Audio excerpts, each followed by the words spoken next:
नमस्कार। Ghatnachakra book video में आपका हार्दिक स्वागत है।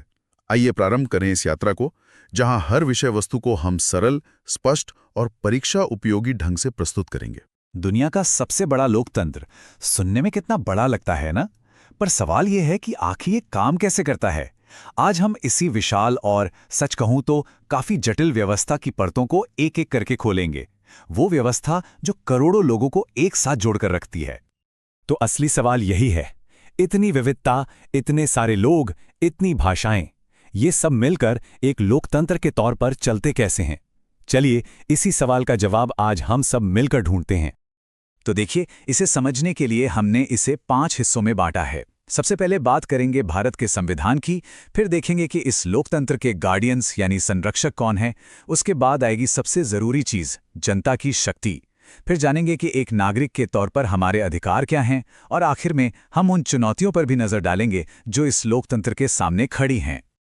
अब देखिए, कोई भी बड़ी इमारत बनाने से पहले उसका एक नक्शा, एक ब्लूप्रिंट बनता है ना? बिल्कुल वैसे ही भारत के लोकतंत्र की जो नींव है, जो उसका ब्लूप्रिंट है, वो है हमारा संविधान। जरा सोचिए, इस एक किताब को, इस एक दस्तावेज को बनाने का सफर ये शुरू हुआ था दिसंबर 1946 में। महीनों तक बहस चली, चर्चा हुई और फिर जाके नवंबर 1949 में इसे अपनाया गया।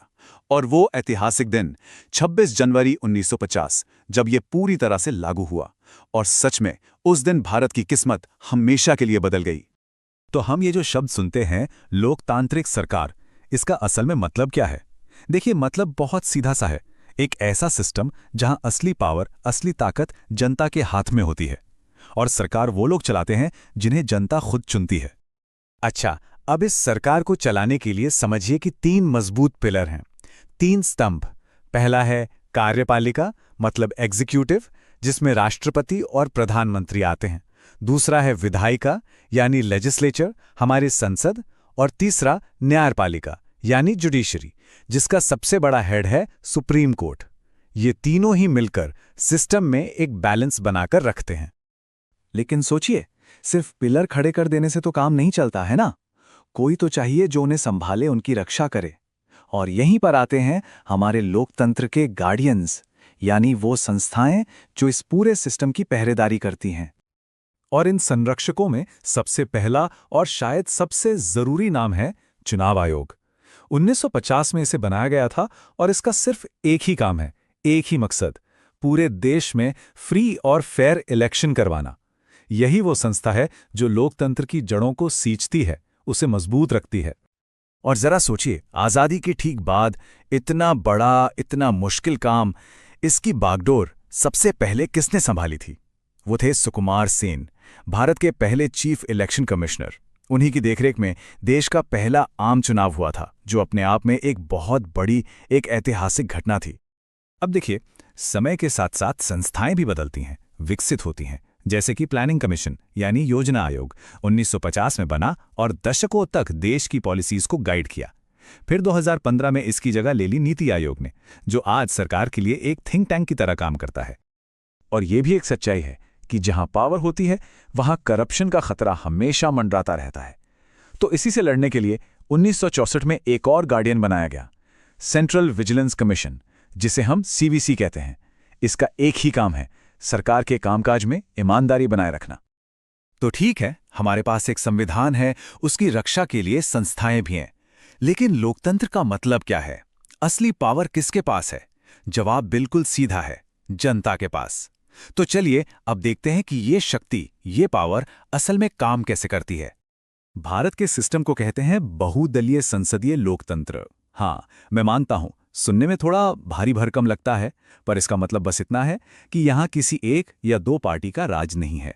बहुत सारी पार्टियां चुनाव लड़ती हैं, और जो भी सरकार चुनी जाती है, वो संसद के प्रति, यानी जनता के नुमाइंदों के प्रति जवाबदेह होती है।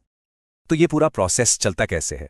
देखिए, सबसे पहले तो भारत में एक पार्लियामेंट्री सिस्टम है। इसमें आम लोग अपने अपने इलाके से संसद सदस्य, यानी एमपी को चुनते हैं। अब लोकसभा में जिन एमपीज का बहुमत होता है, वो सब मिलकर अपने में से ही एक नेता को चुनते हैं, और वही नेता देश का प्रधानमंत्री बनता है। तो इस पूरे सिस्टम का, इस पूरी प्रक्रिया का सबसे जरूरी नतीजा क्या निकलता है? सिर्फ एक शब्द, जवाबदेही। किसके प्रति? नागरिकों के प्रति। यही तो लोकतंत्र का असली मतलब है कि सरकार जो भी काम करे उसका जवाब उसे जनता को देना होगा। चलिए अब बात करते हैं उन अधिकारों की, उन टूल्स की जो इस पूरे सिस्टम में एक आम नागरिक को सबसे ज्यादा पावरफुल बनाते हैं। ये वो कानूनी हथियार हैं जो हर इंसान को ताकत देते हैं। और इन टूल्स में से एक बहुत ही पावरफुल टूल है पारदर्शिता के लिए। वो है सूचना का अधिकार यानी आरटीआई। ये वो अधिकार है जो किसी भी आम नागरिक को सरकार के कामकाज पर सीधा सवाल पूछने की हिम्मत और ताकत देता है। ये ऐतिहासिक कानून आया था साल 2005 में, और ये सिर्फ एक साल या एक तारीख नहीं है। ये भारतीय लोकतंत्र में एक मील का पत्थर है। सोचिए, इसने पहली बार एक आम नागरिक को ये हक दिया कि वो सीधे सत्ता से सवाल कर सके। इसने सरकार की जवाबदेही को एक बिल्कुल नई और शक्तिशाली दिशा दी। तो आखिर ये आरटीआई करता क्या है? पहली बात, ये किसी भी सरकारी दफ्तर से जानकारी हासिल करने का रास्ता खोलता है। दूसरी, ये सरकारी काम में पारदर्शिता यानी ट्रांसपेरेंसी लाता है। और तीसरी, ये सरकारी अधिकारियों को ज्यादा जवाबदेह बनाता है। मतलब ये कानून सीधे सीधे सत्ता को जनता से जोड़ देता है। एक और ऐसा ही जबरदस्त अधिकार है जनहित याचिका यानी PIL। अब इसकी सबसे कमाल की बात क्या है? ये कि कोई भी नागरिक समाज के फायदे से जुड़ा कोई भी मुद्दा सीधे कोर्ट में ले जा सकता है, भले ही उस मुद्दे से उसका कोई पर्सनल लेना देना ना हो। ये एक तरह से पूरे समाज की आवाज बनने का एक जरिया है। और इस क्रांतिकारी आइडिया को भारत में लाने का श्रेय जाता है जस्टिस PN भगवती को। उन्हीं को भारत में जनहित याचिका का जनक माना जाता है। तो हमने एक मजबूत संविधान की बात की, पावरफुल नागरिक अधिकारों की भी बात की, लेकिन कहानी का दूसरा पहलू भी है।